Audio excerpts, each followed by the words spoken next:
साथियों नमस्कार, स्वागत है आपका आपके अपने YouTube चैनल पर। आज का अपना टॉपिक है रेगुलेशन ऑफ किडनी फंक्शन।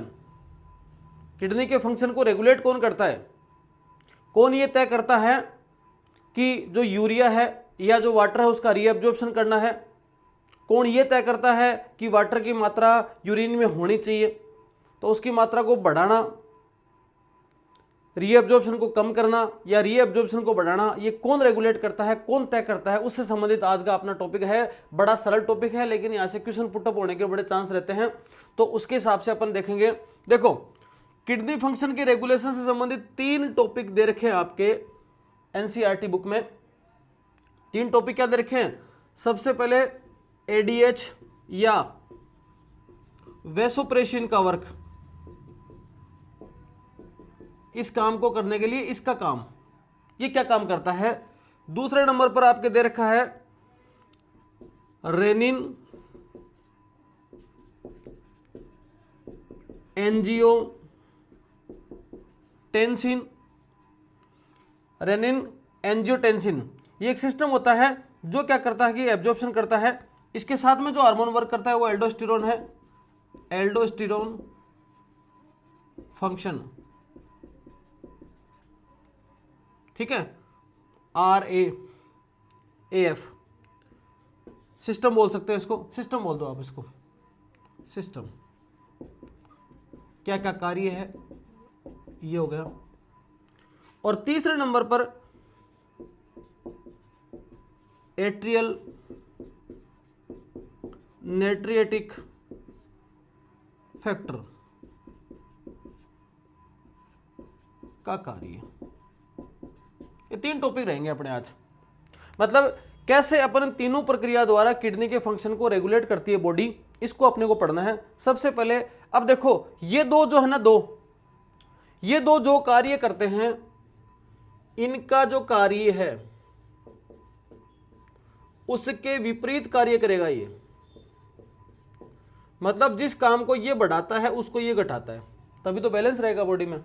कि मान लो तो फिर यही 2 काम करेंगे तो फिर बढ़ता जाएगा, रीअब्जॉर्प्शन ज़्यादा हो जाएगा तो दिक्कत आएगी। तो उसको कंट्रोल करने के लिए ये कार्य करता है, जब उसको वापस बैलेंस में आती चीज़ें।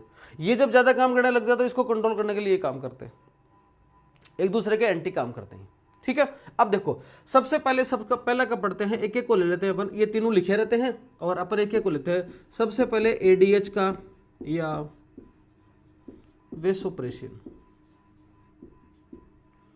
वैसोप्रेसिन इसका क्या कार्य है अपनी बॉडी में? देखो, अपन ने काउंटर करंट वाले टॉपिक में पढ़ा था कि जो ब्लड की ओस्मोलरिटी है ना, वो कितनी होती है? 300 मोल ओस्मो पर लीटर। अगर ये इससे ज्यादा बढ़ने लग जाए, अगर ओस्मोलरिटी ब्लड की 300 से ज्यादा बढ़ने लग जाए, इसका मतलब क्या हुआ? ब्लड में साल्ट की मात्रा बढ़ने लग गई, ठीक है। तो जब अपनी ब्लड की ओस्मोलरिटी बढ़ने लग जाती है, तो अपने ब्लड के अंदर एक रिसेप्टर प्रेजेंट होते हैं, उनका नाम है ओस्मो रिसेप्टर। ये ओस्मो रिसेप्टर जाकर शिकायत करते हैं किससे? हाइपोथैलेमस से, कि क्या बढ़ने लग गई? थैलेमस से, कि ब्लड की ओस्मोलरिटी बढ़ गई है, ब्लड के अंदर आपके साल्ट की मात्रा बढ़ रही है, जो कि बॉडी के लिए नुकसानदायक है, ठीक है जी। ये हाइपोथैलेमस क्या करता है? हाइपोथैलेमस सिंथेसिस करता है, किनका? एक हार्मोन का सिंथेसिस करता है, किसका? जिसका नाम है एडीएच, एंटी डायूरेटिक हार्मोन, या बोल सकते हैं वैसोप्रेसिन हार्मोन। ये वैसोप्रेसिन हार्मोन बनाएगा हाइपोथैलेमस, लेकिन रिलीज कहां से होगा? पोस्ट पिट्यूटरी ग्लैंड से, पश्च पीयूष ग्रंथि से होगा ये, ठीक है जी। सिंथेसिस एडीएच, और फिर क्या होगा इसका? रिलीज पोस्ट पिट्यूटरी ग्लैंड से, और अल्टीमेटली एडीएच रिलीज हो गया।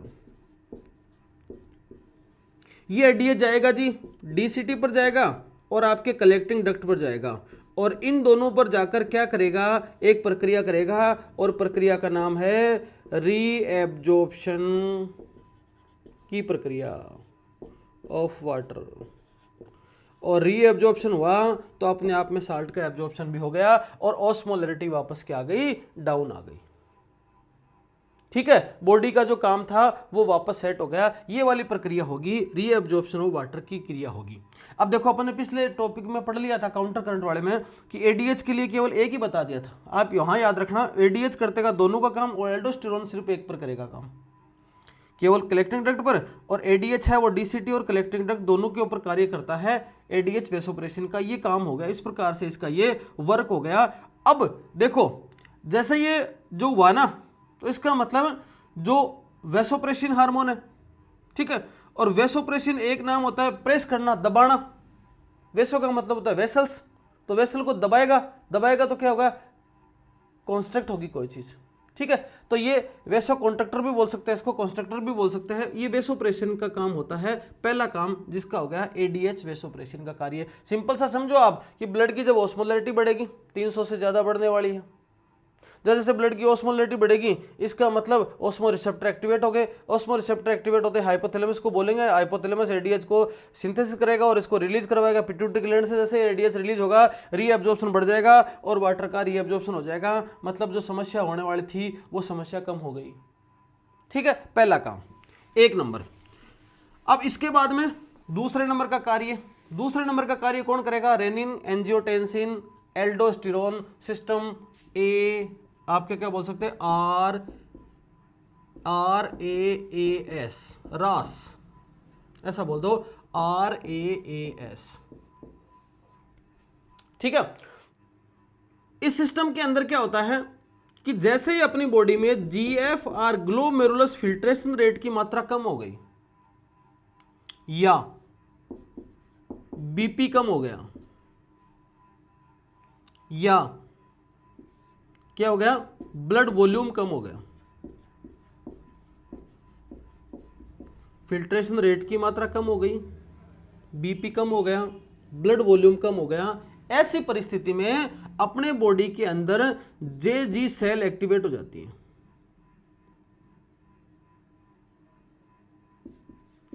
सक्रिय हो जाती है,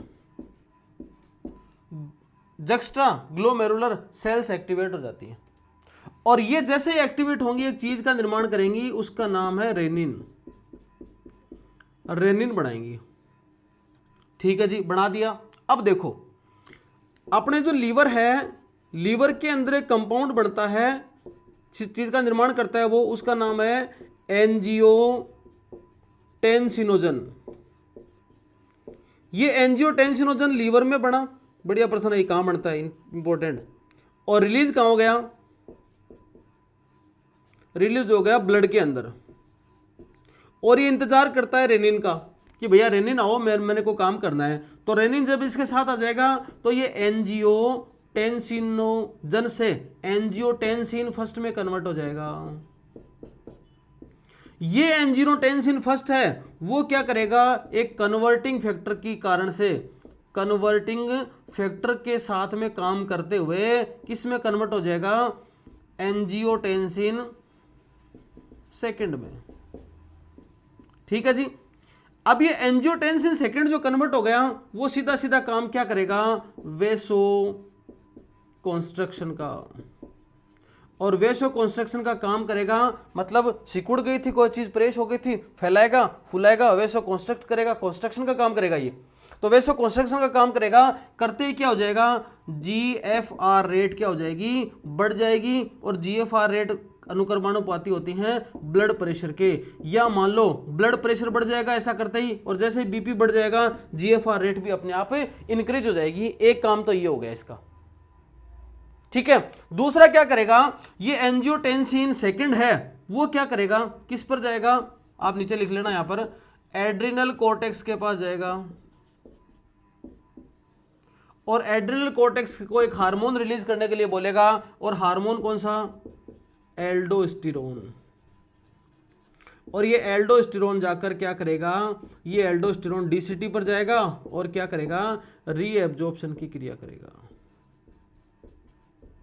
ये लो जी, मतलब अल्टीमेटली रीएब्जॉर्प्शन हो गया, और रीएब्जॉर्प्शन जब हो गया तब क्या हो जाएगा, ब्लड वॉल्यूम जो कम हो रहा था वो भी क्या हो जाएगा, बढ़ जाएगा। तीनों काम हो गए। मतलब जीएफआर की रेट कम हो गई, बीपी कम हो गया, ब्लड वॉल्यूम कम हो गया। ऐसी परिस्थिति के अंदर जक्स्ट्रा ग्लोमेरुलर सेल एक्टिवेट हो जाती हैं, रेनिन प्रोड्यूस करती हैं। एंजियोटेंसिनोजन जो बना था लीवर में, अभी ब्लड में मौजूद है, उसके ऊपर काम करता है रेनिन, और उसको एंजियोटेंसिन फर्स्ट में कन्वर्ट करता है, एंजियोटेंसिन सेकंड बन गया इससे, और जब ये सेकंड बन गया तो वैसो कंस्ट्रक्शन क्रिया होगी, बीपी बढ़ जाएगा। बीपी बढ़ने का मतलब है जीएफआर रेट भी क्या हो गई, बढ़ गई। ये काम हो गया। फिर दूसरा काम क्या करता है ये एंजियोटेंसिन सेकंड एड्रिनल कॉर्टेक्स को जाएगा, बोलो भैया एल्डोस्टेरोन रिलीज करो, और एल्डोस्टेरोन क्या करेगा, डीसीटी पर जाकर रीअब्जॉर्प्शन की क्रिया कर देगा। इसका मतलब अल्टीमेटली क्या हो गया, ये सारे काम उल्टे हो गए। अब जीएफआर तो बढ़ गया, बीपी बढ़ गया, और ब्लड वॉल्यूम भी बढ़ गया। ये तीन काम एक साथ हो गए। अब आगे देखो, अब देखो इन दोनों के काम के कारण से क्या हुआ, बीपी बढ़ गया, ब्लड वॉल्यूम बढ़ गया, जीएफआर रेट बढ़ गई, और ये आवश्यकता से ज्यादा नहीं हो जाए। ऐसी परिस्थिति को कंट्रोल करने के लिए एट्रियल नेट्रिएटिक फैक्टर काम करता है, जो कि क्या से रिलीज होता है, रिलीज ब्लड वाल, ब्लड की वाल से एक फैक्टर रिलीज होता है, और ये फैक्टर क्या करता है, जाता है, ठीक है, किसके काम करवाता है, एडीएच के काम को कम करवाता है, प्लस किसके काम को कम करवाता है, एल्डोस्टेरोन को, एल्डोस्टेरोन के काम को क्या करवाता है, कम करवाता है। और इतना करवाने के साथ साथ में ये वेसो डायलेशन की प्रक्रिया को बढ़ाता है। इतनी देर में वेसो कंस्ट्रक्शन की प्रक्रिया बढ़ रही थी, इसको बढ़ाता है, जिसके कारण से बीपी जो बढ़ गया था, बीपी जो बढ़ गया था, जीएफआर रेट जो बढ़ गई थी, और जो ब्लड वॉल्यूम जो बढ़ गया था वो जरूरत से ज़्यादा नहीं बढ़ जाए, वो वापस से क्या हो जाते हैं, डिक्रीज हो जाते हैं।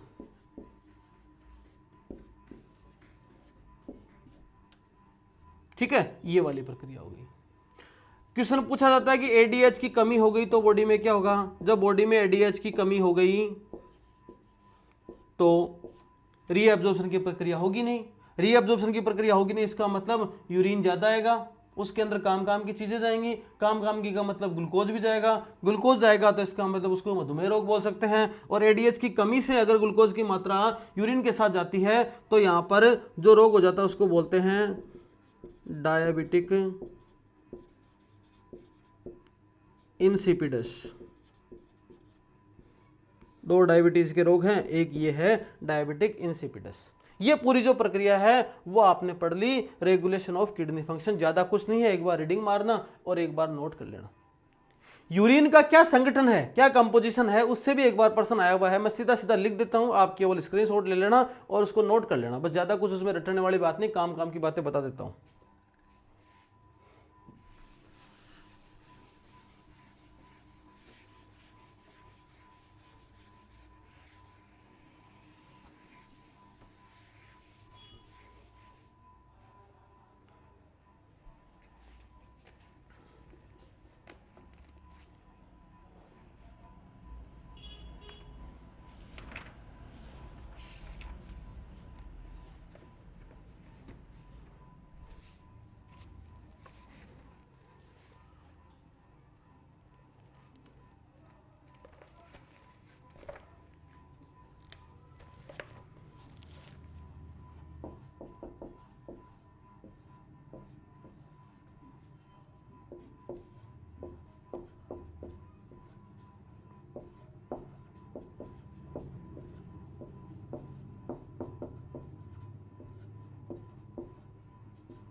ये सिंपल सा यूरिन का संगठन है, क्वेश्चन पूछ लिया जाता है, सीधा सा लिखोगे, एक दो बार चीज़ें याद कर लोगे, हो जाएगा याद, कोई खास बात नहीं है इसमें। देखो यूरिन का रंग हल्का पीला होता ही है, किसके कारण? यूरोक्रोम के कारण,